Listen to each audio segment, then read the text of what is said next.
ایک بدبخت نے کہا کہ مسلمانوں کو اگر کمزور کرنا ہے تو ان سے 4 چیزیں چھین لی جائیں. 4 چیزیں جب مسلمانوں میں موجود ہیں تو یہ کمزور نہیں ہو سکتے. ایک قرآن مجید، یہ ان کی وحدت کی ضمانت ہے، اور یہ کتاب ان کی وہ ایسی پاکیزہ اور متحرک اور فعال تھیوری ہے جو کبھی بھی فرسودہ نہیں ہوتی، اور ہر دور کی ضرورت کو یہ کتاب پورا کرتی ہے. اور یہ اس غیر متبدل کتاب کے ذریعے سے گرے ہوئے بھی اٹھ پڑتے ہیں. تو اس کتاب کو اگر ختم کر دیا جائے تو یہ تسخیر کیے جا سکتے ہیں. دوسری بات، ان سے حج ختم کر دیا جائے.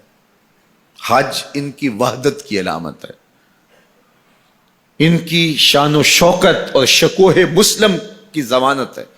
لہذا حج ختم کر دیا جائے تو ان کو تسخیر کیا جا سکتا ہے. تیسری بات، ان سے جہاد کا خاتمہ کر دیا جائے.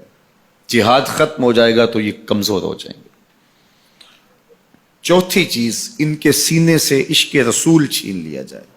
محبت رسول اس کے سینے سے کھینچ لی جائے. اگر یہ دولت نہیں رہے گی تو یہ مٹی کے مجسمے ہوں گے اور ان کے اندر کچھ نہیں ہوگا. وہ فاقہ کش جو موت سے ڈرتا نہیں ذرا، روح محمد اس کے بدن سے نکال لو.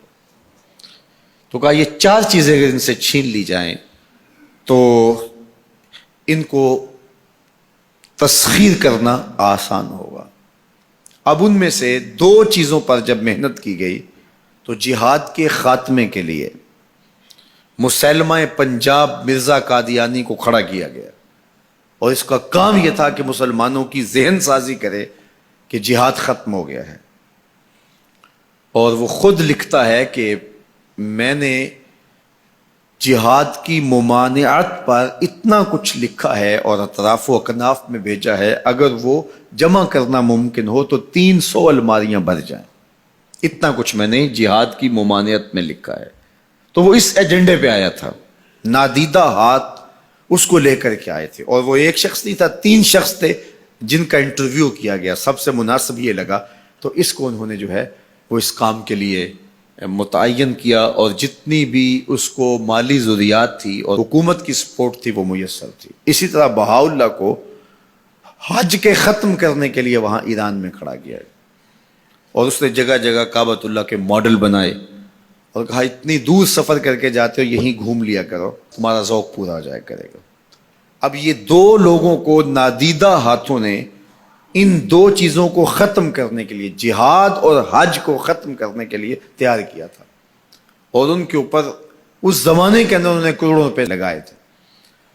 اب جب وہ مر بھی گئے ہیں تو ان کے متبعین کو وہ اسی طرح سپورٹ کر رہے ہیں، اس لیے ان کے متبعین جو ہیں وہ موجود ہیں. باقی جس نے بھی ادعائے نبوت کیا پاگل پن کی وجہ سے، یا جو ہے وہ اس کے اندر کوئی صلاحیت تھی تو وہ تکبر میں آ گیا، تو اس پاگل پن کی وجہ سے اس نے اعلان کیا، جب وہ گیا تو سلسلہ ختم ہو گیا. لیکن یہ جو 2 لوگ تھے ان کو باقاعدہ نادیدہ ہاتھوں نے کاشت کیا تھا اور پھر پانی دیا تھا، اور اب یہ کٹ گیا ہے تو نیچے سے ان کی پنیری کو وہ اب بھی جو ہے وہ پانی دے رہے ہیں اور گوڈی کر رہے ہیں، اور مسلمانوں کے اندر رخنہ اندازی کے لیے انہوں نے ہمیشہ ان کو فعال رکھا ہے اور ان کو ہمیشہ وسائل فراہم کر رہے ہیں. اس لیے امت کو ان سے محتاط رہنے کی بہت زیادہ ضرورت ہے، چونکہ یہ نادیدہ ہاتھوں کے مہرے ہیں جو مسلمانوں کو نقصان دینے کے لیے اور ان کے اندر سے ان جذبوں کو ختم کرنے کے لیے جو ہے وہ دن رات کوشاں ہیں، اور مغرب کی جاسوسی اسلامی ممالک سے کر کے جو ہے وہ ان کو فائدہ پہنچاتے ہیں. اور مسلمانوں کے لیے بالخصوص پاکستان کے لیے یہ مرزائی اس قدر خطرناک ہے کہ علامہ اقبال علیہ رحمہ نے اس زمانے میں کہا تھا، ابھی پاکستان بننے جا رہا تھا، آپ نے کہا تھا کہ مرزائی اسلام کے بھی غدار ہیں، پاکستان کے بھی غدار.